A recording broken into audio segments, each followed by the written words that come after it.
कृष्णाय वासुदेवाय हरये परमात्मने प्रणतक्लेशनाशाय गोविंदाय नमो नमः।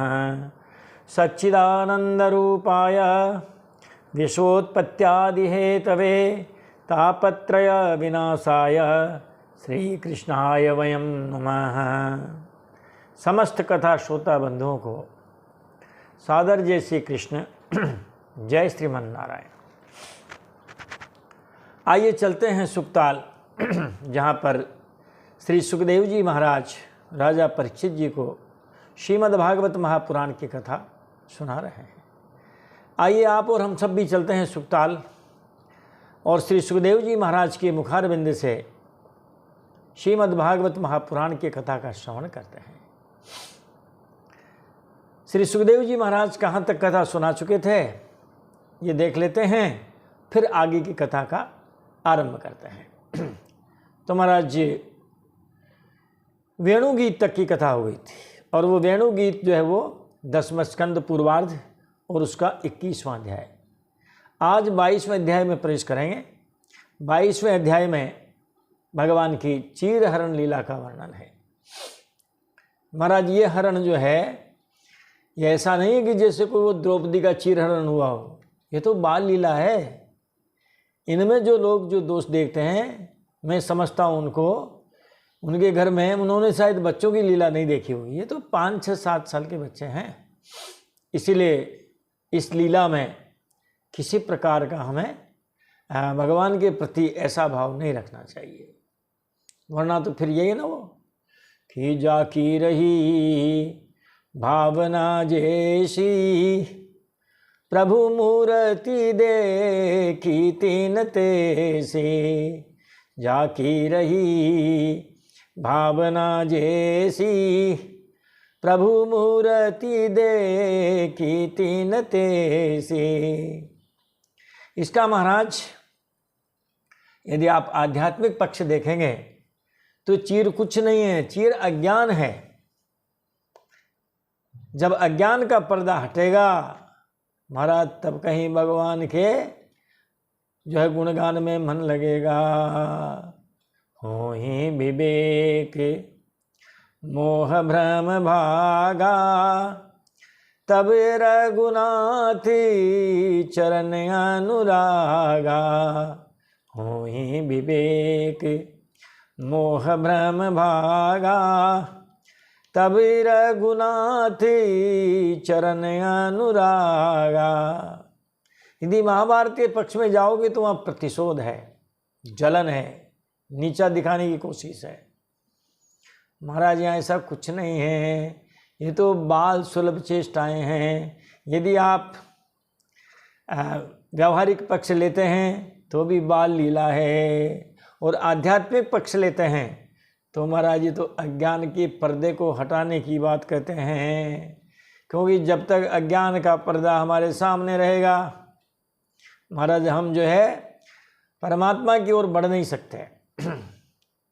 सामान्य बात है, यदि आपके घर के बाहर भी दरवाजे पे पर्दा लगा हुआ हो तो महाराज आप बाहर नहीं देख सकते, पर्दा हटाना जरूरी है। वो है ना, घूंघट के पट खोल रहे तो ही पिया मिलेंगे। तो ये तो अज्ञान का पर्दा हटाने वाली बात है महाराज। वेणुगीत के लिए साहब कैसा, ये वेणुगीत क्या? अरे महाराज जब भगवान की जो वेणु है, बांसुरी है, वो जब तीनों लोगों को मोहित कर सकती है तो फिर आप जो है भगवान की भी शक्ति का परिचय ले लीजिए उनसे, कि जब बांसुरी में महाराज इतना आकर्षण है तो भगवान में कितना आकर्षण होगा, उनकी वाणी में कितना आकर्षण होगा। तो ये बात महाराज वहाँ भगवान की जो प्रभु सत्ता है उसका वर्णन करने के लिए महाराज ये वेणु गीत प्रस्तुत किया गया। और वेणु के लिए भी देख लो आप, वेणु को पहले क्या हुआ महाराज जो है तपना पड़ा है। अरे महाराज पहले कुल्हाड़ी लेकर गए होंगे, अच्छे से बांस को देखा होगा, उसको काटा होगा, कटना होगा, फिर अपने परिवार से वो अलग भी हुई होगी। जब परिवार से अलग हुई होगी फिर बाद में और काट छांट हुई होगी। महाराज फिर उसमें पहले छिद्र किए गए होंगे, उन छिद्रों को फिर आग से जलाया गया होगा। हमारे भी तो छिद्र है नहीं, काम क्रोध मद लोभ मोह, ये सब क्या है, इनको जलाना पड़ेगा महाराज। या तो हम इस दिशा में जाएं नहीं, और अगर जाएं तो महाराज इस प्रकार की सोच लेकर के जाएं, छिद्रान्वेषण न करें। श्रद्धा और विश्वास इन दोनों को साथ में लेकर के जाएं। महाराज जो है वो गीता जी कहती है, उसमें ऐसा श्लोक है कि अज्ञश्च अश्रद्धानाश्च संशयात्मा विनश्यति नायम लोकोस्ति न परो न सुखम संशयात्मनः। अज्ञश्च जो कुछ जानता ही नहीं है, न जानाति इति अज्ञः जो कुछ जानता ही नहीं है, कौन भगवान कौन परमात्मा कौन क्या है, उसके लिए जो है महाराज जो है ये भोजन करना, सोना, गृहस्थी के काम धंधे निपटाना, यही काम है। जो इस मार्ग में नहीं आया वह है अज्ञ। और अश्रद्धाना से महाराज जिसकी जो है श्रद्धा ही न हो, हर बात पर छिद्रान्वेषण, हर बात पर छिद्रान्वेषण है। अज्ञस्य अश्रद्धानास्य संशयात्मा विनश्यति, हर बात में शंका, हर बात में शंका है, और शंका का समाधान धन्वंतरी जी के पास भी नहीं है। उस शंका रूपी बीमारी का इलाज धन्वंतरी जी के पास भी नहीं है। ना हम लोग कोष्टि न परो है। ऐसे जो लोग हैं उनके लिए न तो महाराज ये लोग है, न यहाँ उनकी ठीक से पूजा स्नान ध्यान वगैरह हो पाते हैं, और न सुख, ना हम लोग कोष्टि न परो, न उनके लिए परलोक ही सुरक्षित है, न ये लोक सुरक्षित है, न परलोक सुरक्षित है, और न सुख ही है। क्योंकि दो तरह के सुख है महाराज, यह लौकिक पारलौकिक, दोनों जगह के सुख से वो वंचित रहता है। इस मार्ग में आने का पहला अगर कोई कदम है तो वह है श्रद्धा। श्रद्धावान लभते ज्ञानम, श्रीमद् भगवत गीता। तत्परः संयतेन्द्रियः ज्ञानम लब्ध्वा पराम शांतिम अचिरेण गच्छति। हाँ, खूब अध्ययन करें और जिंदगी में जैसे हमारे माता पिता हैं, हमारे इष्ट देव हैं, ऐसे ही अगर कोई मिल जावे, सदगृहस्थी भी हो सकता है महाराज, जिन्होंने इन ग्रंथों का अध्ययन किया हो, तो महाराज उनसे जरूर अपनी जिज्ञासा की पूर्ति करें। बहुत कुछ जिज्ञासा की पूर्ति तो इन धर्म ग्रंथों के अध्ययन से हो जाती है। फिर भी कोई भूले बसरे रह जाए तो महाराज गुरुजनों से इसमें सलाह ले सकते हैं। तो चीर हरण के मामले में हमने हमारे ये दो शब्द कहे जो हम जानते हैं, हमको अच्छे लगे। अब आपकी आप जानो महाराज। चलते हैं 22वें अध्याय में चीर हरण। श्री शुक उवाच, श्री सुखदेव जी महाराज कहते हैं कि हेमंते प्रथमे मासी नंद ब्रज कुमारिकाः चेरुर्हविष्यं भुञ्जानः कात्यायन्यर्चन व्रतम, कात्यायनी अर्चन व्रतम। महाराज जो है नंद ब्रज कुमारिका, जो नंद बाबा का ब्रज है उसमें रहने वाली जो बच्चियां हैं 5, 6, 7 साल की, ऐसी वो कुमारियां, उन्होंने क्या किया महाराज? कहते हैं कात्यायनी अर्चन व्रतम चेरु। जो कात्यायनी माता है उस देवी की पूजा और व्रत करने लगी 1 महीने। हमारे यहाँ कुछ महीने पवित्र माने जाते हैं महाराज। बैसाख का महीना, अरे महाराज है, श्रावण का महीना देखो महाराज, कार्तिक का महीना देखो महाराज। आज भी हमारे ग्रामीण अंचल में माता बहनें पूरे कार्तिक स्नान करती है। तो इन्होंने ये नियम कौन से महीने में लिया? हेमंते प्रथमे मासी, हेमंत ऋतु। अब आप कहोगे महाराज हेमंत ऋतु कौन से? मतलब 3 ऋतु सुनिए, सर्दी गर्मी बरसात, फिर ये हेमंत कौन सी है? अरे महाराज ऋतुएं तो 6 होती है। देखो महाराज, गर्मी से गिने तो गर्मी आ जाती है, और गर्मी के बाद बरसात आ जाती है, फिर शरद ऋतु आ जाती है। ये 3 मुख्य हो गई है। इसके बाद में शिशिर ऋतु आती है, और शिशिर ऋतु के बाद में फिर महाराज जो है वो बसंत ऋतु आती है। बसंत के बाद फिर महाराज हेमंत ऋतु आती है। ये 2-2 महीने की 6 ऋतुएं हो जाती है। तो ये हेमंत ये जो है ऋतु कौन सी? अरे महाराज जो माघ और फाल्गुन, ये जो 2 महीने हैं, ये महाराज जो है हेमंत ऋतु कही जाती है। फिर चैत वैशाख उधर महाराज वो बसंत ऋतु आ जाती है। हेमंत के बाद ही बसंत है और हेमंत के पहले ही शिशिर है। तो शरद बीत गई, आश्विन का महीना, शरद पूर्णिमा बोलते हैं उसको, आशोज का महीना बीत गया। इस प्रकार उस जो है हेमंते प्रथमे मासी, हेमंत जो ऋतु है उसके पहले महीने में, माघ के महीने में, उसको अगर मान लो हम शुद्ध हिंदी बोलते तो मार्गशीर्ष। यदि आप पंचांग देखते हैं, जंत्री देखते हैं, तो उसमें लिखा रहता है मार्गशीर्ष, और अपने हिंदी में बोलेंगे उसको माघ का महीना, और इसमें सर्दी थोड़ी कम हो जाती है। तो कहते हैं हेमंते प्रथमे मासी, वो हेमंत ऋतु और उसका पहला महीना, उस महीने में महाराज हविष्यम गुंजाना है। महाराज उन्होंने जो है क्या भोजन लिया? व्रत का जो भोजन होता है फलाहार, ऐसे फलाहार करने लगी नंद बाबा के ब्रज की वो कुमारियाँ, और 1 महीने तक का उन्होंने जो है कात्यायनी का व्रत करने लगी, उनकी माता जी की पूजा प्रतिष्ठा करने लगी। ये कात्यायनी जी और कोई नहीं, पार्वती जी है, माता पार्वती की पूजा करने लगी।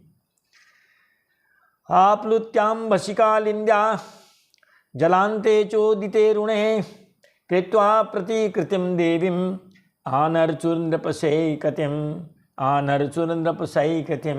नृप सुखदेव जी महाराज कहते हैं कि हे राजन, शैकतिम आनर्चु, उन्होंने माता जी की क्या बनाए? रेत की प्रतिमा बनाई। हमारे यहाँ है पार्थिव पूजन है महाराज, तो अब वृंदावन और वो यमुना, वहाँ तो रेत ही रेत है, बालू रेत। तो उन्होंने बालू रेत की जो है उसकी मूर्ति बनाई है, प्रतिकृतिम कृत्वा, उन्होंने उसे बालू रेत की मूर्ति बनाई माता पार्वती जी की। और फिर वो इस प्रकार देवीम आनर्चु, जो पार्वती जी हैं महाराज, उनकी क्या करने लगी? पूजा करने लगी। क्या करके? आप्लुत्याम वशिकालिंद्या, कालिंद्या अम्बसी आप्लुत्य, वो जाती कपड़े खोल के किनारे रखती और महाराज जो तो यमुना जी में डुबकी लगा देती। कब? कहते हैं चोदिते ऋणे, अरुणे चोदिते, अरुण का मतलब सूर्य। जब सूर्य उदय होते होते कुछ अंधेरे जैसे में, धुंधुलके में, वो जाती और जा कर के यमुना जी के जल में महाराज वो जो है स्नान करती, और उस तट पर ही पार्वती मैया की रेत की मूर्ति बनाती और माता जी की पूजा करती। आज भी हमारी जो कन्याएं हैं, बच्चियां, उनको शुरू से ही पार्वती जी की पूजा, शिव जी की पूजा इनमें लगा देती है माताएं। गंधैर्माल्यै सुरभिभिः बलिभिर्धूपदीपकैः उच्चावचैश्चोपहारैः प्रवाल फलतंडुलैः। इस श्लोक में महाराज पूजा की सामग्री का वर्णन हुआ। इसके पहले के श्लोक में आया है आनर्चुः, यानी पूजा करने लगी। किसके द्वारा? का सुरभि गंधई, महाराज सुगंधित, जो सुगंधित क्या नाम से जो चंदन है वो चंदन लगाने लगी। सुर और बलि भी गंध, माल्यई, माला, बताओ, इत्र ले जाती, माला ले जाती, और भी धूप दीप नैवेद्य सब ले जाती महाराज। उच्चावचई, उच्चावचई का मतलब भांति भांति की, छोटी बड़ी भांति भांति की सब प्रकार की पूजा सामग्री ले जाती है। प्रवाल फलतंडुलैः, महाराज वो जो है बड़ी छोटी जितनी भेंट की सामग्री है, जिसमें वृक्षों के पत्ते, आम्रपत्र है, ऐसे कई प्रकार के जो वृक्ष हैं, पवित्र वृक्ष हैं, उन वृक्षों के पत्तों को चढ़ाती, फल चढ़ाती और तंडुलें, चावल। इस प्रकार देवी की पूजा इन सामग्रियों के द्वारा करने लगी और करके फिर प्रार्थना भी करती। क्योंकि महाराज जो पूजा करते हैं वो पूजा क्या होती है? सकाम। फिर हाथ जोड़िए प्रार्थना करती ही, कात्यायनी महामाये महायोगिन्यधीश्वरी नंद गोप सुतम देवी पतिम मे कुरुते नमः इति मंत्रम जपन्त्यास्ता पूजाम चक्रुः कुमारिकाः पूजाम चक्रुः। वो कुमारियाँ इस प्रकार पूजा करती और इस मंत्र को जपती। आज भी महाराज अगर किसी की का शादी ब्याह में ठंडा पड़ रहा हो लड़कियों का, इस मंत्र का जाप करें। हे कात्यायनी, हे महामाया, हे महायोगिनी, हे अधीश्वरी, आप हमें जो है नंद बाबा का जो गोप सुतम, नंद गोप सुतम, महाराज आप नंद नंदन श्री कृष्ण को हमारा पति बना दीजिए। हे देवी, हम आपके चरणों में प्रणाम करते हैं। इस मंत्र का जाप करती हुई वे कुमारियां देवी की आराधना करती थी। एवं मासमृतं चेरुः कुमार्यः कृष्णचेतसः भद्रकालीं समानर्चुः भूयानंदसुतः पतिः। उनकी तो एक ही संकल्प है कि श्री कृष्ण ही हमारे पति होवें, श्री कृष्ण ही हमारे पति होवें। इस प्रकार की उस मंत्र को जपती हुई 1 महीने तो उन्होंने ये व्रत किया। एवं मासमृतं चेरुः, पूरा माघ का महीना, माघ के महीने में वो जो है वह जाती अंधेरे में और यमुना जी में स्नान करती और उसे जो है सलोनी रेत महाराज उसकी वो माता जी की प्रतिमा बनाती, जो भी छोटी बड़ी सामग्री उनसे पूजा करती रही, यही मंत्र जपती महाराज। कुमार्यः कृष्णचेतसः, कृष्णचेतसः कुमार्यः, उन कुमारियों ने श्री कृष्ण में अपना चित्त लगा दिया और इस तरह 1 महीने तक इस संकल्प के साथ भद्रकाली की पूजा की। भद्रकालीं समानर्चु भूयानंद सुतः पति, कि श्री कृष्ण ही हमारे पति होवें। उत्थाय उषश्युत्थाय गोत्रैस्वहि अन्योन्याबद्धबाहवः कृष्णमुच्चैर्जगुर्यान्त्यः कालिन्द्यां स्नातुमन्वहं, कालिन्द्यां स्नातुमन्वहं, अन्वहम इति प्रतिदिनम। रोजाना रोजाना महाराज हो तो कालिंदी में स्नान करने जाने लगी। जोर से क्या बोलती रास्ते में? कृष्णमुच्चैर जगु, भगवान श्री कृष्ण का कीर्तन करती हुई। प्रभात फेरी करते हैं जैसे वो, श्री कृष्ण गोविंद हरे मुरारी, हे नाथ नारायण वासुदेवा, श्री कृष्ण गोविंद हरे मुरारे, हे नाथ नारायण वासुदेवा। उषसी उत्थाय, महाराज ब्रह्म मुहूर्त में उठती और स्वई गोत्रैहि, महाराज एक दूसरी सखी का नाम लेकर के बुलाती, नाम ले लेकर पुकारती और आपस में क्या करती? हाथ से हाथ पकड़ लेती और फिर ऊंचे स्वर में भगवान श्री कृष्ण की लीला और नामों का गान करती हुई यमुना जी के जल में स्नान करने जाती।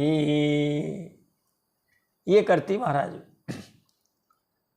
नटवर नागर नंदा भजो रे मन गोविंदा, इस प्रकार भगवान के नामों का ज्ञान करती और आवाज लगा लगा करके उस सबको बुलाती, पुकारती, झुंड बनती, झुंड में सब एक दूसरे का हाथ पकड़ते, हाथ पकड़ करके इस प्रकार वो भगवान के नामों का कीर्तन करती हुई वो जाती यमुना जी के किनारे। और उनका तो वही काम, रेत की मूर्ति बनाती और पूजा सामग्री जो ले जाती उससे पूजा करती और फलाहार करती महाराज।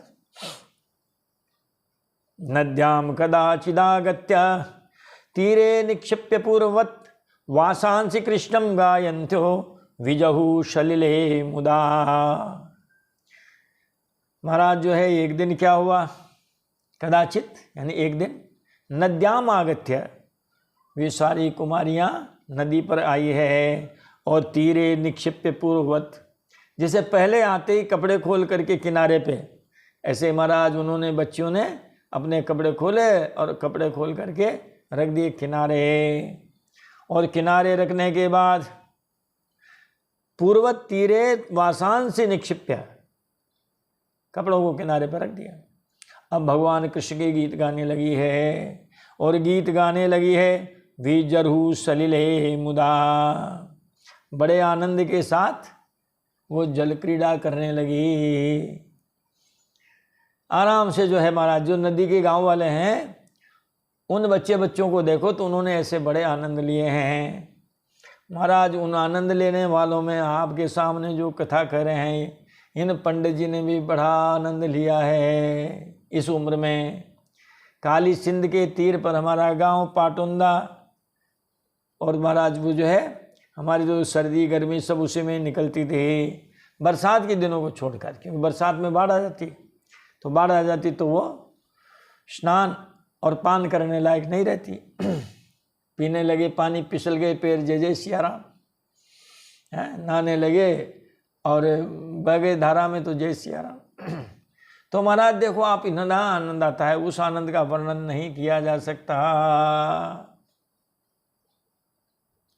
वो कुमारिकाएं इसी प्रकार महाराज वो जो है कपड़े रखती, उसमें नदी में कूदती, भगवान के गुण गाती, और इस तरह जो है वो जल विहार करने लगी। भगवान तदभिप्रेत्य कृष्णो योगेश्वरेश्वर वयसैरावृतस्तत्र गतस्तत्कर्म सिद्धये। जब 1 महीना हो गया, अब तो जाएंगे सही भगवान उनको दर्शन देने, जिन्होंने भी तपस्याएं की है भगवान उनके सामने प्रकट हुए ही हैं। चाहे महाराज वो ऋषि मुनि हो महाराज, चाहे वो देवता हो, चाहे दैत्य दानव हो, सबके सामने गए हैं भगवान, गए हैं और ब्रह्मा जी गए हैं। देखो आप, माता अदिति ने पयोव्रत किया तो उनके सामने भगवान प्रकट हुए हैं, और महाराज करदम ऋषि ने स्तुति की तो उनके सामने प्रकट हुए, कौशल्या जी के सामने प्रकट हुए, देव की माता के सामने प्रकट हुए, ध्रुव जी प्रहलाद जी के सामने प्रकट हुए, सभी के सामने प्रकट होते हैं। यहाँ भी प्रकट हो गए हैं महाराज, हैं। तो भगवान तदभिप्रेत्य कृष्णो योगेश्वरेश्वर, भगवान क्या हैं? ये योगीश्वरों के भी अधीश हैं। अधीश महाराज जो है योगीश्वरों के भी ईश्वर हैं। सुखदेव जी महाराज कहते हैं, रे परीक्षित, योगेश्वरों के भी ईश्वर श्री कृष्ण ने गोपियों के अभिप्राय को जान करके है कि भाई गोपियाँ क्यों इस प्रकार से ये व्रत कर रही है, जानकर अपने सखा ग्वाल बालों के साथ उन कुमारियों की साधना सफल करने के लिए महाराज यमुना जी के तट पर पधारे हैं। भगवान उन गोपियों की मनोकामना को पूजा करने के लिए अब महाराज वो यमुना तट पर गए हैं, क्योंकि लगभग 1 महीना अब पूरा हो गया है। तासां वासांशुपादाय नीपमारुह्य सत्वरः हसद्भिः प्रहसन् बालैः परिहासमुवाच।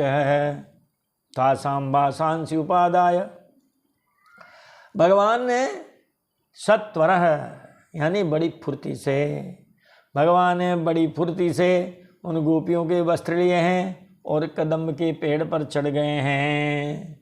हसद्भिः प्रहसन् बालैः, और बच्चों के साथ जो उनके साथ ग्वाल पाल गए थे, मनसुका तनसुका जितने भी, कहते हैं महाराज उनके साथ हंसी मजाक कर रहे हैं। और परिहासम उवाच है, बड़े हंसी मजाक में उन्होंने अब गोपियों से कहा है, अत्रागत्या बलः कामं स्वं स्वं वासः प्रगरीयतां सत्यं ब्रवाणि नो नरमः यदि यूयं व्रतकर्षिताः। अत्रागत्या बला कामम, हे कुमारियों यदि तुम्हारी इच्छा हो तो तुम सभी यहाँ कर अपने अपने वस्त्र ले जाओ। स्वम स्वम वासः प्रकृतियताम, अपनी स्वेच्छानुसार आ जाओ। सत्यम ब्रह्माणिनो नरम, हम आपसे सच बोल रहे हैं, क्योंकि आप व्रत करते करते बहुत दुबली हो गई हो, इसीलिए आपका आज का ये व्रत पूरा हुआ और आप जो है अपने इन वस्त्रों को यहाँ से आप ले लीजिए। आप जो है, हम आपसे ये हंसी मजाक नहीं कर रहे हैं, सच कह रहे हैं कि तुम लोग व्रत करते करते दुबली हो गई हो, इसीलिए अब यदि तुम्हारी इच्छा हो तो तुम सभी यहाँ आ जाओ और अपने अपने वस्त्र ले लो। कदम पर टांग दिए महाराज प्रभु जी ने। न मयोदित पूर्वं वा अनृतं तदिमे विदुः ऐकैकसः प्रतिच्छध्वं सहैवोतः सुमध्यमाः। हे सुमध्यमाः, हे सुंदरियों, ये मेरे सखा ग्वाल बाल जानते हैं कि मैंने कभी कोई झूठी बात नहीं कही है। मैं झूठ कभी बोला नहीं हूँ, मैंने कभी झूठ बोली नहीं है। इसीलिए तुम्हारी इच्छा हो तो अलग अलग आकर के, और चाहो तो सब एक साथ आकर के अपने अपने वस्त्र ले जाओ। तस्य तत्क्षेलितं दृष्ट्वा गोप्यः प्रेम परिप्लुताः व्रीडिताः प्रेक्ष्य चान्योन्यं जातहासः न निर्ययुः। जातहासः न निर्ययुः, हंसने तो लगी लेकिन महाराज वस्त्र लेने के लिए बाहर नहीं आई। तस्य तत्क्षेलितं दृष्ट्वा, सुखदेव जी महाराज कहते रहे परीक्षित, भगवान की हंसी मस्करी देखकर गोपियों का मन प्रेम से भर गया। प्रेम परिपूर्ता, प्रेम से महाराज परिपूर्ण हो गई। वे थोड़ी सकुचा कर एक दूसरे की ओर देखने लगी, लेकिन महाराज बाहर नहीं निकली। एक दूसरे को देखने लगी, हंसने लगी, बाहर नहीं निकली है। एवं ब्रुवति गोविंदे नरमणा क्षिप्त चेतसः आकंठमग्नः शीतोदेह दीपमानास्तम ब्रुवन्। जब भगवान ने हंसी हंसी में ये बात कही तब उनके विनोद से कुमारियों का चित्त और भी उनकी ओर खिंच गया। नरमणा यानी हंसी मजाक, और उसके द्वारा आक्षिप्त चेतसः, उनका चित्त भगवान की ओर खिंच गया। जब भगवान का ना हमने कभी झूठ बोली नहीं है, ले जाओ सारी एक साथ आ जाओ, अलग अलग आ जाओ, ले जाओ। तो जब भगवान ने इस प्रकार हंसी हंसी में जब बात कही तब महाराज उस विनोद से और कुमारियों का चित्त और भी उनकी ओर खिंच गया। वे ठंडे पानी में कंठ तक डूबी हुई थी। देखो महाराज, माघ का महीना, यमुना का पानी, रेत का पानी महाराज बिल्कुल ठंडा, तो वे ठंडे पानी में कंठ तक डूबी हुई थी और उनका शरीर थर थर काँप रहा था। उन्होंने श्री कृष्ण से कहा, मानयं भो कृतास्त्वां तु नंदगोपसुतं प्रियं जाने मोहंग ब्रजश्लाघ्यम देहि वासांसि पिता। उन्होंने कहा कि हे प्यारे श्री कृष्ण, हमारे प्रति आप ऐसी अनीति न करें। अनयम माँ कृता, अनयम इति अनीतिम, तुम लोग, आप लोग ऐसी जो है अनीति हमारे साथ मत करो। हम जानती हैं कि तुम नंद बाबा के लाडले लाल हो, हम आपका परिचय जानती हैं, नंद बाबा के लाडले लाल हो। आप हमारे लिए ऐसी अनीति मत कीजिए। सारे ब्रजवासी तुम्हारी सराहना करते हैं। ब्रजश्लाघ्यम, सारे ब्रज में आपकी महाराज जो है सराहना होती है। तुम हमें हमारे वस्त्र दे दो, हम जाड़े से ठिठुर रही हैं। देहि वासांसी, आप हमारे वस्त्र दे दीजिए, सर्दी से हम काँप रहे हैं, हम आपको जानते हैं। श्याम सुंदर ते दास्यः करवामः तवोदितं देहि वासांसी धर्मज्ञः न नोचेत राज्ञे ब्रुवामहे। भगवान के लिए कहा है धर्मज्ञ, आप जो है सभी प्रकार की नीति को जानने वाले हैं। हे श्याम सुंदर, हे श्याम सुंदर, वयम ते दास्यः, हम आपकी दासी हैं। इसमें महाराज सभी समाज की कुमारियां हैं, कुछ ब्राह्मणों की भी है, कुछ यादवों की भी है, कुछ और अन्य क्षत्रिय जातियों की भी हो सकती है। सब महाराज अपनी अपनी बात कर रही है। एक करे कि हे श्याम सुंदर ते वयम दास्य, हम आपकी दासियां हैं। इसका मतलब कोई सेवक वर्ग की कुमारियां हैं, उनका काम सेवा का है, उन्हें अभ्यास है, दासी बनती हैं। इसीलिए कहते हैं महाराज हम आपकी दासी हैं, आप हमें हमारे वस्त्र दे दीजिए। दूसरी ने कहा करवाम तवोदितम, महाराज आप जो कहोगे आप हम उनको करने के लिए तैयार हैं। तीसरी बोली होगी फिर दे ही वासांसी, आप हमारे वस्त्र दे दीजिए। थोड़ी रौबदार उसमें कही होगी महाराज लहजे में, दे ही वासांसी, आप हमें हमारे वस्त्र दे दीजिए। चौथी ने कहा होगा आप तो धर्मज्ञ हैं, धर्म की सारी बात जानते हैं, धर्म का मरम भली भांति जानते हैं, क्या करो नोचेद राज्य ब्रुवाम है, डांट पिलाती है महाराज, हमारे वस्त्र दे दीजिए, नहीं तो क्या होगा, नहीं तो कहा हम जाकर के राजा से कह देंगे। राजा को नंद बाबा, हम आपकी नंद बाबा से शिकायत करेंगे, आप हमारे वस्त्र दे दीजिए। तो सभी वर्ण आ गए महाराज इसमें, तो सवर्ण भी आ गए, SC ST OBC सब आ गए महाराज, क्योंकि पुराने जमाने की बात कहेंगे नहीं वरना किसी को बुरा लग जाएगा। यदि कहें कोई ब्राह्मण क्षत्रिय वैश्य शूद्र सभी जाति की है, तो अब महाराज इसमें कहने में तो गड़बड़ हो जाती है। चलो ठीक है साहब, वो वर्गीकरण नहीं लेते हैं, आज का वर्गीकरण ले दो। अब कौन नहीं कहेगा कि साहब हम SC नहीं, अगर SC हैं, लाभ ले रहे हैं आप SC का, तो कहना पड़ेगा कि हाँ भाई SC के हैं, ST के हैं, OBC के हैं। इस वर्गीकरण से किसी को नफरत नहीं है, हाँ उससे है, पहले वाले वर्गीकरण से नफरत है, इस वर्गीकरण से नफरत नहीं, बल्कि इसमें जाने के लिए तो लालायित है। महाराज हमें भी SC में ले लो, महाराज हमें भी SC में ले लो, हमें भी ST में घुसा दो, हमें भी ST में घुसा दो। और इसके लिए बड़े बड़े बताओ आप हड़तालें हो रही, सब हो रही,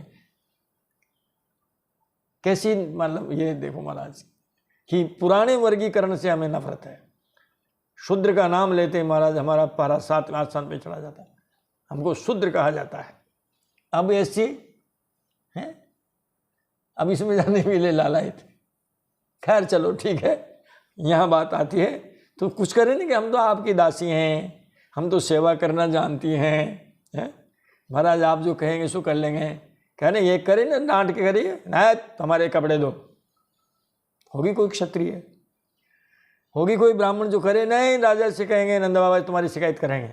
सब एक ही जैसे उसके आदत आचरण वाली नहीं है, सबकी वाणी भिन्न भिन्न है महाराज, सभी वर्ण की बच्चियां हैं, भगवान तो सभी के हैं।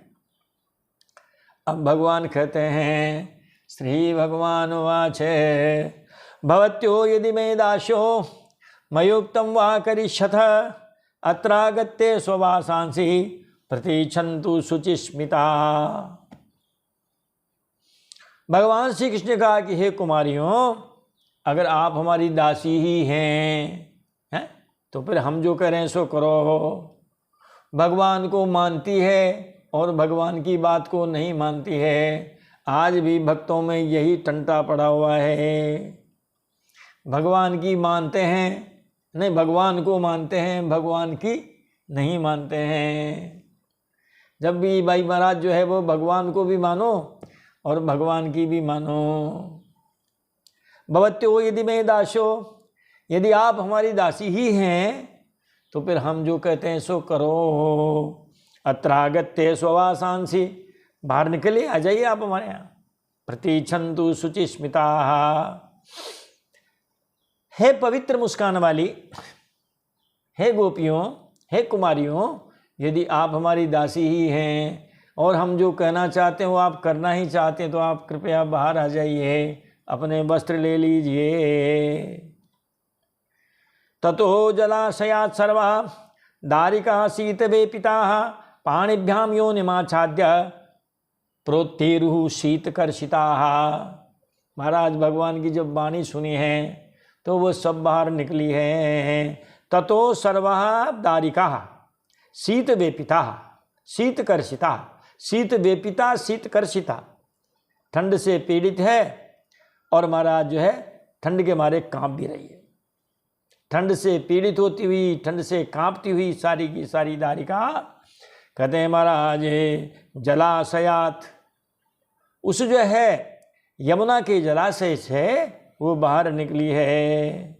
बाहर निकली है तो कैसे निकली है कि पाणिभ्याम योनिमाच्छाद्य, महाराज अपने जो शरीर है, गुप्तांग है, उनको उन्होंने अपने हाथ से ढका है। और अरे बच्चियाँ ही तो है, हंसी ठिठोली है, इस प्रकार अपने शरीर को, अपने शरीर के उन अंगों को महाराज उन्होंने जो है हाथ से ढका है और बाहर आ गई है।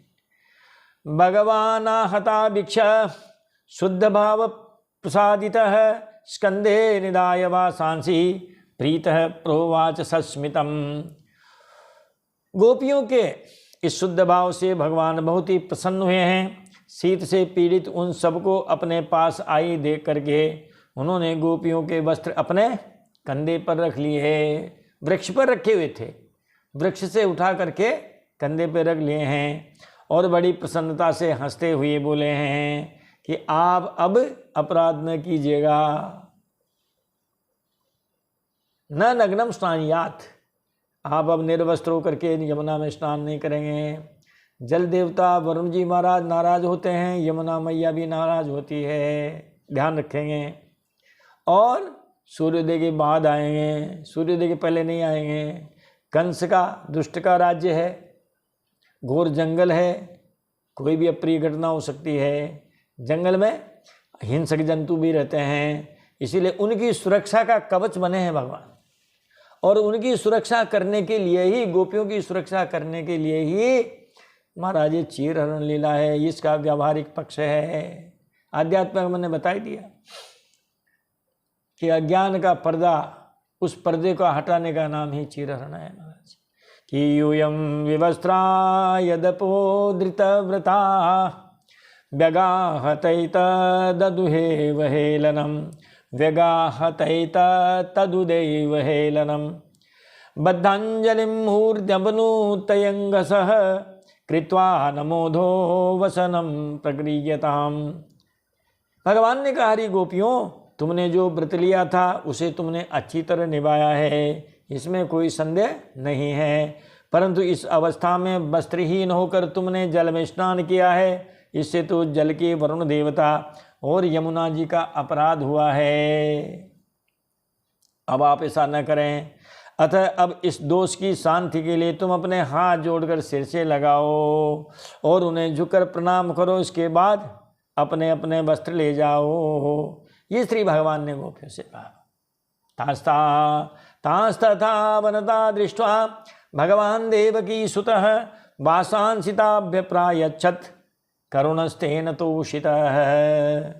जब भगवान श्री कृष्ण ने देखा कि सभी कुमारियां मेरी आज्ञा के अनुसार प्रणाम कर रही है, तब वे बहुत प्रसन्न हुए। उनके हृदय में करुणा उमड़ और उन्होंने उनके वस्त्र दे दिए। परिधाय स्ववासांसी प्रेष्ठ संगम संजिताः गृहीत चित्तानुचेलु तस्मिन् लज्जायते क्षणाः। गोपियों ने अपने अपने वस्त्र पहन लिए हैं, परंतु श्री कृष्ण ने उनके चित्त को इस प्रकार अपने वश में कर रखा था कि वे वहाँ से एक पग भी नहीं चल सकी है। परिधाय स्ववासांसी, कपड़े पहन लिए, लेकिन प्रेष्ठ संगम सज्जिता, प्रेष्ठ है श्री कृष्ण है। भगवान श्री कृष्ण के उस प्रेम में इसी बावड़ी हुई, इतनी पागल हुई है महाराज कि उन्होंने, भगवान ने मान उनका चित्त पकड़ लिया हो। नो चेलू, इसीलिए वापस जाने को तैयार नहीं। और तस्मिन् लज्जायते क्षणाः, मरा लजीली सजीली नेत्रों से भगवान श्री कृष्ण की ओर ही निहारती रही। तासां विज्ञाय भगवान स्वपाद स्पर्श काम्या धृतव्रतानां संकल्पम आहदामहोदरो बलाः। श्री सुखदेव जी महाराज कहते हैं, रे राजन, भगवान श्री कृष्ण ने देखा कि उन कुमारियों ने उनके चरण कमलों के स्पर्श की कामना से ही व्रत धारण किया है और उनके जीवन का यही एकमात्र संकल्प भी है। तब गोपियों के प्रेम के अधीन होकर दामोदर भगवान उखल में भी बन जाए प्रेम के खातिर। नाना भांति नचायो भक्तों ने मोहे, नाना रे भांति नचायो। ऐसा एक भजन भी है महाराज। ऐसे उस उखल तक में बन जाने वाले भगवान ने उनसे कहा है, क्या कहा कि याता बला ब्रजम सिद्धा मये महारंक्षत रंक्षत क्षपा यदुदेशे व्रतमिदम चेरुरार्चार्चनम सती। हे अबला, हे कुमारियों, कहते हैं ब्रजम यात, तुम अपने अपने घर लौट जाओ। है यूयम सिद्धा, आप सिद्ध हो गई हैं। तुम्हारी साधना सिद्ध हो गई है। जब सिद्ध हो गई है तो महाराज ऐसी कुछ रात्रियां आएगी जिसमें आप हमारे साथ में हमारा रास लीला करेंगे। रमक्षतः है, तुम आने वाली शरद ऋतु में मेरे साथ विहार करोगे। विहार कौन सा विहार? वही रासलीला। तो पात्रता तो परखी जाएगी पहले। तो महाराज ये पात्रता परखी गई है। आप जब बाजार में मटका लेने जाते हैं तो महाराज उस मटके की भी पात्रता देखते हैं। महाराज उसको उठाते हैं, चारों तरफ से उसको देखते हैं और ऐसी आकृति बनाते हैं, यूँ उसके चारों तरफ देखते हैं, बजाते हैं। अगर आपकी खोपड़ी में भी कोई ऐसे मारे तो कितना कष्ट होता होगा। है कोई कहे महाराज नहीं होता है तो मेरे पास आ जाना, यार हम बता देंगे कितना कष्ट होता है। तो जब मटके की पात्रता परीक्षी जाएगी कि ये कच्चा है कि पक्का, इसमें पानी रुकेगा कि नहीं रुकेगा। एक तो महाराज आपने कच्चे मटके में पानी भर दिया है, पता फैल जाएगा पूरा घर, जो भी है आपका कमरा वो सब पानी भर जाएगा उसमें। भगवान ने इन गोपियों की ये पात्रता में परखी है। पात्रता में पास हो गई तो बस आपने आरपीएससी क्लियर कर दी। अब चलो नौकरी करने। जिस पद के लिए आपने परीक्षा दी है वो परीक्षा पास कर लिए, चाहे छोटी हो चाहे बड़ी हो। तो भगवान ने इनकी परीक्षा ली, ये परीक्षा में पास हो गई तो आ जाना। कब आएंगे देखें, इसमें लिखा होगा तो बताएंगे, नहीं तो हम वैसे ही बता देंगे। यात बलाव्रजम सिद्धा मये महारंक्षत क्षपा यदुद्देश्य व्रतमिदम चेरुरार्चार्चनम सती। हे कुमारियों, तुम अपने अपने घर लौट जाओ, तुम्हारी साधना सिद्ध हो गई है। तुम आने वाली शरद ऋतु की रात्रियों में मेरे साथ विहार करोगे। अब महाराज देसी महीने से चलना पड़ेगा, ये जनवरी फरवरी नहीं चलेगा। अब कहोगे तो वो भी बता देंगे जनवरी फरवरी की। ये माह का महीना है और शरद ऋतु आती है हमारा आश्विन मास में, आसोज में। तो माघ, फाल्गुन, चैत्र, बैसाख, जेठ, अषाढ़, सावन, भादवा और फिर आस हो जाएगा। महाराज इनको लगभग 8 महीने प्रतीक्षा करनी पड़ेगी। जब शरद ऋतु आएगी प्रकृति स्वच्छ हो जाएगी, वो बरसात का गंदा पानी सब बह जाएगा और नदियाँ साफ हो जाएगी, हैं वरना और जो है जितनी प्रकृति है, प्रकृति बिल्कुल स्वच्छ हो जाएगी। आकाश में चंद्रमा पूरा, पूर्णिमा का चांद, महाराज आज तक भी उसको मनाते हैं शरद पूर्णिमा को, कि उस दिन जो है वो पूर्णिमा का चांद जो वो अमृत वर्षा करता है। ठाकुर जी को रात के 12 बजे भोग लगाते हैं खीर का, और उस खीर को चंद्रमा की उस जो है शीतल उस में रखते हैं और भक्त लोग प्रसाद लेते हैं उसको। आज भी उत्सव मनता है। 8 महीने तक प्रतीक्षा करनी पड़ेगी। तुम आने वाली शरद ऋतु की रात्रियों में मेरे साथ विहार करोगी। हे सतियों, जिस उद्देश्य से तो तुम लोगों ने ये व्रत और कात्यायनी की पूजा की थी, तुम्हारा यही तो उद्देश्य था। जिस उद्देश्य के लिए तुमने तपस्या की है, 1 महीने तक व्रत किया है, आपका व्रत पूरा हो चुका है। आप बस अब घर जाइए, अपना काम कीजिए, फिर बंसी बजेगी महाराज। है ये अभी भी बंसी बजी है। वेणु गीत में भी बंसी बजी। जब वेणु गीत में बंसी बजी है, जब ये जाती है कुमारियाँ तो सबको आवाज़ लगाती है, झुंड बना के जाती है। ये इस समय की गोपियाँ हैं। फिर जब गोपियाँ हैं भगवान जब बंसी वादन करेंगे अपने अपने घर से कोई किसी को नहीं बुलाएगी, सब अपना ज्ञान भान जितना ध्यान सब भूलेगी और जो जिस काम को कर रही होगी उसी को छोड़ करके आज हमसे कहो चलो जी महाराज जो है द्वारिकाधीश के दर्शन करने चलते हैं, तो महाराज कई अड़ंगे हमारे सामने, हम उनको छोड़ नहीं सकते हैं। गृह कार्य नाना जंजाला ते अति दुर्गम शैल विशाला। गृह कार्य नाना जंजाला ते अति दुर्गम शैल विशाला। मानो पर्वत और पहाड़ हो, है छोटा ही क्यों ना हो मार्ग, आपको आपके घर से महाराज मात्र 500 मीटर जाना है, उसमें भी यदि कांटे भाटे बिछे हुए, कीलें बिछी हुई हो, हैं कांच बिखरा हुआ हो, तो महाराज वो आपको 500 मीटर का रास्ता भी बड़ा भारी पड़ जाएगा, नहीं जा सकोगे। तो यही बात है। वहां जाने के लिए जबकि महाराज गोपियां ऐसी है, उन्होंने न किसी से कुछ कहा, कुछ नहीं, जो ही बंसी की तान और उनके कान में पड़ी है छोड़ करके सब चल दी है। जब रास लीला का अध्याय आएगा, रास पंचाध्याय, उस समय हम आपको ये सब कथा सुनाएंगे हैं कि जो शीश तली पे धर न सके वो प्रेम गली में आवे क्यों हो, है जो अपना सिर हाथ में लेकर के नहीं चल सकता हो उसको इस मार्ग में आना नहीं चाहिए, वो दूर ही रहें। तो भगवान ने कहा कि कुमारियों अब तुम अपने अपने घर लौट जाओ, तुम्हारी साधना सिद्ध हो गई है, तुम आने वाली शरद ऋतु की रात्रियों में मेरे साथ विहार करोगी हे सतियों। और इसी उद्देश्य से तुमने और जो है ये व्रत और कात्यायनी देवी की पूजा की थी। श्री शुक उवाच इत्यादिष्टा भगवता लब्ध कामा कुमारिकाः ध्यायन्तस्तत्पदाम्बोजं कृस्त्रा निर्विविशुर्ब्रजम। श्री सुखदेव जी महाराज कहते हैं कि हे परीक्षित, भगवान की आज्ञा पाकर वे कुमारियाँ अपने कामना पूर्ण हो जाने पर भगवान श्री कृष्ण के चरणों का ध्यान करती हुई, जाने की इच्छा नहीं है फिर भी महाराज बड़े कष्ट से अपने घरों की ओर लौटी है। और यहाँ आकर के महाराज ये चीरहरण लीला का विराम होता है, 22वें अध्याय का विराम।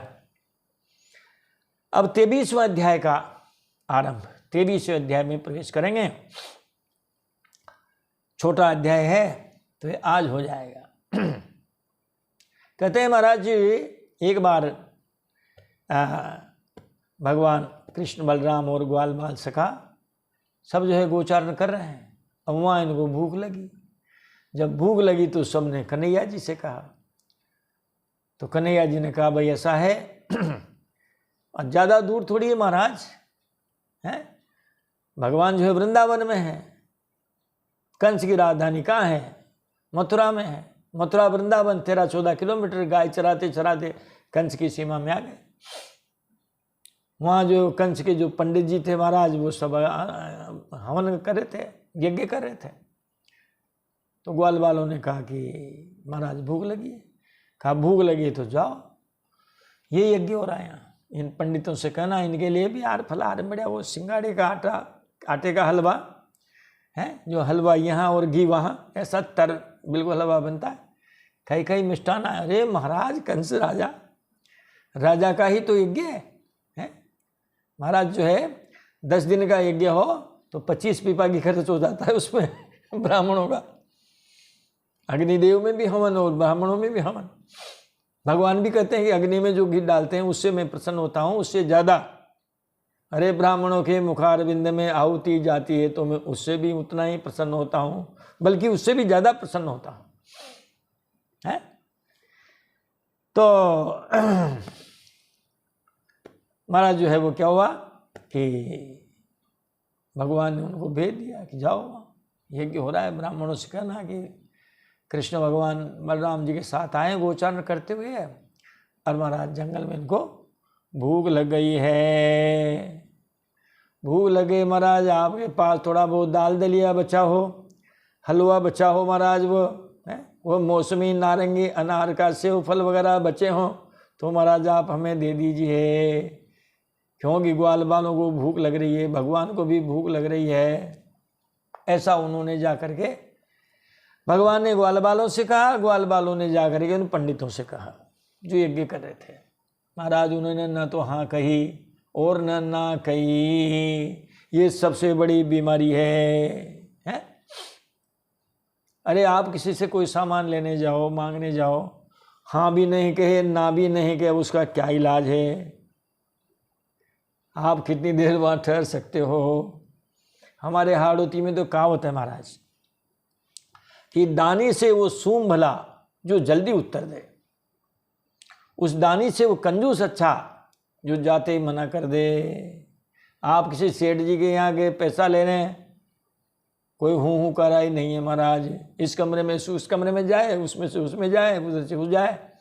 आपने उन्हें अपनी प्रार्थना पत्र वहाँ रख दिया, महाराज इस तरह से शादी ब्याह घर में है, 1 लाख 2 लाख जो भी रुपए लेने आए, अब सेठ जी हूँ कहना पाओ से है, बताओ। कहते हैं इससे तो वो कंजूस अच्छा, जिसके पास आप गए पैसे मांगने, उसने कहा भैया हमारे पास पैसे नहीं हैं तब भी नहीं देंगे हम, तो आप बुरा मानो भला मानो, हम आपको पैसा नहीं देंगे।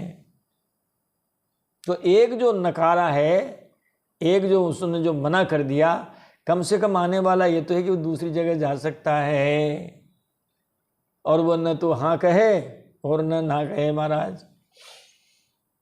तो यही हालत उन ब्राह्मणों की हुई। उन्होंने सुन तो लिया कि कृष्ण बलराम जी गोचारण करते हुए वन में आए हैं, उनके साथ ग्वाल बाल हैं, उनको भूख लगी है, वो अपने भोजन मांगना चाह रहे हैं, इसीलिए उन्होंने बच्चे अपने पास भेजे। अब महाराज उनके सामने असमंजस ये है, यदि देते हैं तो कंस नाराज होता है। अच्छा तुम्हारी ये औकात है, हमारे दुश्मन हमारे विरोधी, और तुमने उनको भोजन कराया? अरे महाराज पंडित जी को वो उल्टा टाँक दे, बाद में वो जो हलवा खाया उन्होंने वो नाकों की तरफ से निकाल दे कंस फिर उनका। और ना कहते हैं तो क्या करें यार, भगवान कृष्ण हैं, उनकी महिमा तो सुनी रखिए। महाराज भयो सांप चचुंदर केरी हैं। लो चौपाई सुनाते हैं। धर्म स्नेह उभय गति हेरी, भयऊ सांप चचुंदर केरी। धर्म स्नेह उभय गति हेरी, भयऊ सांप चचुंदर केरी। धर्म और स्नेह, चौपाई तो अयोध्या कांड की है, जहाँ माता जी कौशल्या जी को मालूम हुआ है भगवान के द्वारा ही कि पिताजी ने हमें वन का राज दिया है, हम वहाँ जा रहे हैं। अब वो न तो रोक सकती न कह सकती कि जाओ। एक तरफ धर्म है, पिता का आज्ञा पालन रूपी धर्म है, दूसरी तरफ माता जी का वात्सल्य है। इसीलिए कहते हैं इन दोनों के बीच में माता जी फंस गई है। धर्म स्नेह उभय गति हेरी, दोनों की जब गति का वो देखती है कि मैं क्या करूं, है? कहते हो कि मत जाओ रुक जाओ, तो महाराज पिता की आज्ञा पालन रूप धर्म है वो नष्ट होता है। यदि कहती हूँ चले जाओ तो महाराज ये कैसी माई है जो खुद करेगी तुम चले जाओ। माता जी की स्थिति कैसी हुई? सांप चचुंदर खेरी, सांप और चकचुंदर की हो गई है। सांप चूहा खाता है, लेकिन चूहे के भरोसे कभी वो चकचुंदर को पकड़ लेता है। चकचुंदर वैसी होती है, केवल उसकी पूंछ थोड़ी मोटी होती है, आगे की चोंच थोड़ी लंबी होती है, हमने तो देखा भी उसको। अब सांप जब उसको पकड़ लेता है, अब उसके सामने दो स्थिति है, क्या करे? यदि उसको खाता है तो मरता है, छोड़ता है तो अंधा होता है, क्या करे? तो महाराज जो है कब तक बेचारे बैठे रहते वहाँ, जब उन ब्राह्मणों ने न हाँ कही न ना कही। आ गए हैं भगवान के पास, और कहा महाराज वो तो न हुके न पाँव से कुछ भी नहीं कहा। भगवान ने कहा जाओ, वहाँ अलग से टेंट लगा हुआ है, उसमें ब्राह्मणों की धर्म पत्नियाँ रह रही है। अरे वहाँ फलाहार बन करके उनके पास पूरा पहुँच जाता है, माताओं के पास। आप जाओ, उनसे जाकर के कहना कि कृष्ण बलराम वन में आए हैं, गोचारण करते हुए, सब ग्वाल बालों से तो उनको भूख लगी है, माता जी कुछ भोजन दे दीजिए। जब ग्वाल बाल गए हैं उन यज्ञ पत्नियों के यहाँ पास, और जब उनसे कहा है महाराज, अरे वो तो स्वयं जो है स्वयं भोजन का थाल सजा करके भगवान के पास स्वयं चली आई है। देखो आप, पंडित जी तो डर गए उनसे, कंस से, लेकिन हमारा धन्य हो ये पंडिताइनियाँ जो खुद अपने जो है परात में भोजन सामग्री ली है और लेकर के स्वयं चल पड़ी है भगवान के पास भोजन कराने, और उन्होंने ही भोजन सबको करवाया है। श्री कृष्ण स्वयं भगवान हैं, इस बात को जान करके महाराज फिर ब्राह्मण बहुत पछताए हैं, और उनकी जो धर्म पत्नियाँ थी उनकी भूरी भूरी प्रशंसा की है। कहा नासाम द्विजाति संस्कारो न निवासो गुरावपि न तपो नात्म मीमांसा न सोचम न क्रिया शुभा। पंडितों को जब मालूम हुआ कि हमारे कुछ भी नहीं कहने पर वो जो है ग्वाल बाल लौट गए हैं, फिर वह आए हैं, हमारी धर्म पत्नियों से उन्होंने याचना की है, और वह हमारी धर्म पत्नियां स्वयं भोजन लेकर के वन में गई है। कृष्ण बलराम को उनके ग्वाल बालों सहित उन्होंने भोजन कराया है, भगवान के दर्शन किए हैं। ओहो, देखो आप कितनी भाग्यशाली है।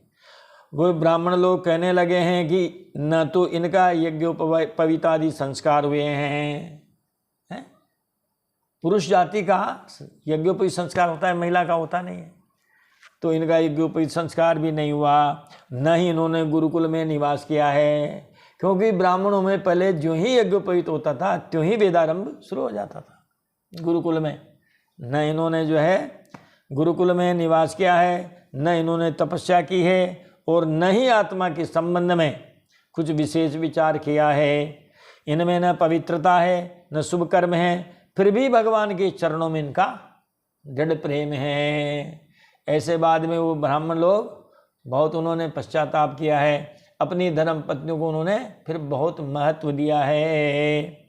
यहाँ आकर के ये 23वां अध्याय का विराम होता है। 23वें अध्याय का नाम रखा इन्होंने यज्ञ पत्नियों पर कृपा। भगवान श्री कृष्ण ने यज्ञ पत्नियों पर भी बहुत बड़ी कृपा की है, और कृपा का ये आपने पूरा जो दृष्टांत है या कथा है वो आपने सुने हैं। 2 अध्याय आज हो गए हैं। अब जो अगला अध्याय आएगा वो हमारा 24वां अध्याय आएगा। ये 2 अध्याय ऐसे हैं जिसमें महाराज इंद्र महाराज को बड़ा घमंड हो गया था। अरे उनको हर साल दीपावली के बाद नोता देते थे नंद बाबा, चकाचक खीर मालपुआ खिलाते थे, और उनको एक घमंड था कि पूरी दुनिया का पालन मैं करता हूँ, मैं पानी बरसाता हूँ, यदि मैं पानी नहीं बरसाऊं तो महाराज इनकी खेती बाड़ी ना हो, जंगल में जो है वो पशुओं के लिए चारा ना हो, और इसीलिए मैं इन सब का स्वामी मैं हूँ। अब भगवान के तो मैं तो चलती नहीं वहाँ, इसीलिए उन्होंने कहा ठीक है, अब ये बात तुम्हारी मैं को भी देखना है। उन्होंने सबकी मैं को देखा है। सुनहु राम कह रे सहजे स्वभाव, जन अभिमान न राखे हूँ काहू। सुनहु राम कह रे सहजे स्वभाव, जन अभिमान न राखे हूँ काहू। तो महाराज इंद्र का मान मर्दन करने के लिए भगवान ने ये लीला की है। इस लीला को हम अगले जब भी वीडियो बनाएंगे तब आपको इसकी कथा सुनाएंगे।